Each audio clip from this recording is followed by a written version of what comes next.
नमस्कार, आप देख रहे हैं ग्रेटर जम्मू। मैं पंकज खजूरिया। असेंबली इलेक्शन 10 साल बाद जम्मू कश्मीर में होने जा रहे हैं और अब की बार असेंबली इलेक्शन इसलिए भी खास है, जो दिशा निर्देश है वो सुप्रीम कोर्ट द्वारा दी गई। वहीं माइग्रेंट वोटर हमेशा चर्चा का विषय रहता है और उनके लिए सरकार व ECA स्पेशल जो है वो फैसिलिटीज़ मुहैया करवाती है ताकि वह जो है अपना वोट बिना किसी हसल के साथ जो है वो कास्ट कर सके। मेरे साथ बातचीत करने के लिए relief and rehabilitation commissioner migrant जो है वो अरविंद करवानी साहब हैं। क्या कुछ फैसिलिटीज़ प्रोवाइड करवाई जा रही हैं माइग्रेंट वोटर्स को और क्या कुछ जो है वो वोटर्स का जो रुझान है वो पहले फेज़ में देखा गया, 2 फेज़ अभी पेंडिंग है, जानने की कोशिश करेंगे। सर, सबसे पहले तो ग्रेटर जम्मू में आपका स्वागत है।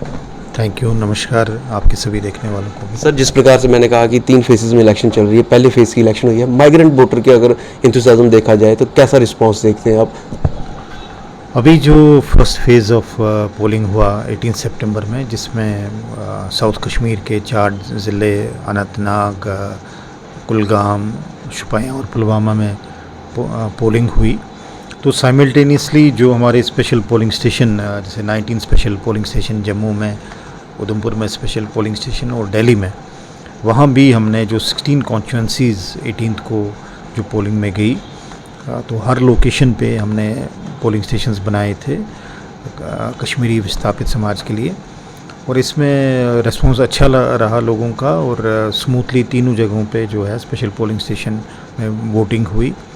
और वोटर्स की सुविधा के लिए हमने वहाँ पे हर पोलिंग स्टेशन में हेल्प डेस्क की सुविधा रखी थी और माइग्रेंट्स की स्कैटर्ड पॉपुलेशन को देख के फ्री ट्रांसपोर्टेशन फैसिलिटीज़ भी रखी थी और जो तमाम minimum assured facilities election commission की हिदायत के मुताबिक एक पोलिंग स्टेशन पर होनी चाहिए, जिसमें साफ़ पानी, वहाँ पे प्रॉपर परमानेंट रैम्प और व्हील चेयर्स, वोटर के फैसिलिटेशन के लिए काउंटर्स, बिजली और सफिशिएंट स्पेस, तो ये सारी सुविधाएं जो हैं वहाँ पे हमने मुहैया की थी। और उम्मीद है मैं कि सेकेंड एंड थर्ड फेज़ जो 25 और 1 अक्टूबर को होगा उसमें भी अच्छा रिस्पॉन्स रहेगा। सर, आपने कहा ट्रांसपोर्टेशन और हेल्प डेस्क, तो अगर जानकारी के मुताबिक 11 जो पोलिंग स्टेशन है वो जम्मू में थे, 1 उधमपुर में और 4 दिल्ली में, ये सारी जगह ये सुविधा जो थी मुहैया करवाई गई?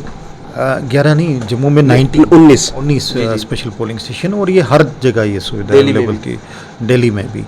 और इसमें हेल्प डेस्क पे हमारे लोग वहाँ पे पूरा दिन वहाँ पे रहे और लोगों को फैसिलिटेट के लिए किया। उनके पास हमने कंप्यूटर वगैरह रखा था काउंटर पे, ताकि जैसे ही कोई वोटर वहाँ पे आ जाए तो अगर मान लीजिए उसको नाम को लेके कोई कन्फ्यूजन है तो वहाँ पे मौके पे ही उसको इमीडिएटली चेक करके, ताकि विदिन मिनट्स वो वहाँ अपना वोट कास्ट करें और कहीं भी किसी किस्म की कोई शिकायत इस बारे में नहीं मिली। जो भी जेन्युइन वोटर हैं उनको वहाँ पे हमने फैसिलिटेट किया। शिकायत के बाद की आपने कोई कंप्लेन या कोई कमी पहले फेज़ में माइग्रेंट वोटर को लेके पर्टिकुलरली कुछ आपके डिपार्टमेंट के पास, महकमे के पास पहुँची है जहाँ आपको लगता है कि काम करने की ज़रूरत है? देखिए, इम्प्रूवमेंट का स्कोप तो हमेशा रहता है, लेकिन कोई हमारे पास ऐसी कोई ग्रीवेंस नहीं आई। जो हमें फीडबैक मिला अपने लोगों से, हमारे स्टाफ से या पब्लिक से, तो हर जगह हमें ये जो फैसिलिटीज़ मुहैया की थी उनके बारे में पॉजिटिव फीडबैक आया। फिर भी हम और भी आगे इसको और स्मूथ करना चाहते हैं। सेकंड और थर्ड फेज़ में क्या कुछ मैसेज रहेगा माइग्रेंट वोटर्स के लिए आपकी तरफ से? हालांकि जो कुछ फैसिलिटीज़ आप दे रहे हैं वो उन तक पहुंच भी रही होंगी, लेकिन फिर भी आप कोई मैसेज देना चाहेंगे? मैं ये मैसेज देना चाहूँगा पर्टिकुलरली यंग वोटर्स को कि आप ज़रूर सामने आए, वोट डालें।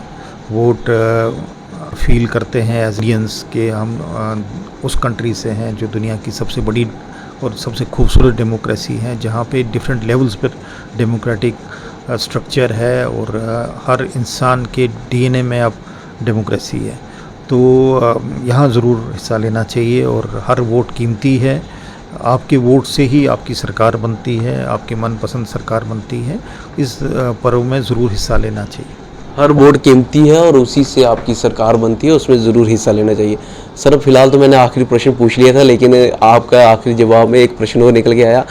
माइग्रेंट वोटर में सबसे बड़ा चैलेंज फेस कर रहे होंगे आप, क्या चैलेंज लगता है? क्योंकि बाकी तो वोट कास्ट करने जाते हैं, लेकिन आप हेल्प डेस्क भी रखा है, स्पेशल पोलिंग स्टेशन भी बनाने पड़ रहे हैं, तो being head of the migrant department आपको कौन सा चैलेंज सबसे बड़ा लग रहा है माइग्रेंट वोटर्स के लिए? देखिए, इसमें ये समझने की ज़रूरत है कि एक नॉर्मल वोटर है, उसका एक एरिया होता है, एक पोलिंग स्टेशन एक डिफाइंड होता है।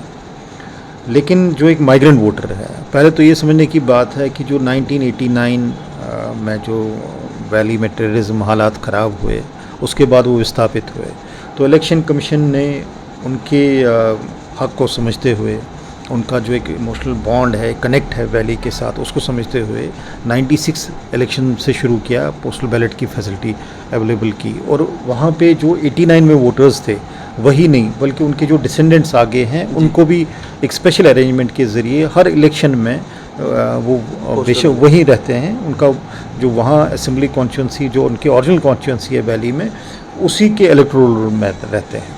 और यहाँ जो स्पेशल पोलिंग स्टेशन बनते हैं, चाहे जम्मू में या उधमपुर में, तो ये स्पेशल पोलिंग स्टेशन में जो ओरिजिनल जो वोटर लिस्ट है वैली का, उसके एक्सट्रैक्ट पर वोटिंग होती है। और इस बार ये अच्छी चीज़ है कि एम फॉर्म जो एक माइग्रेंट की जनरल डिमांड रहती थी कि हम भी एक नॉर्मल वोटर की तरह एक पोलिंग स्टेशन पर वोट करें, तो जम्मू और उधमपुर में एम फॉर्म को ख़त्म कर दिया गया। अब एक माइग्रेंट सीधा जाके अपने पोलिंग स्टेशन पर वोट डाल सकता है।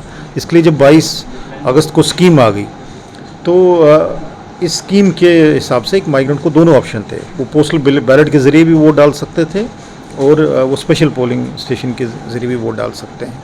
तो ये दोनों फैसिलिटीज़ हैं।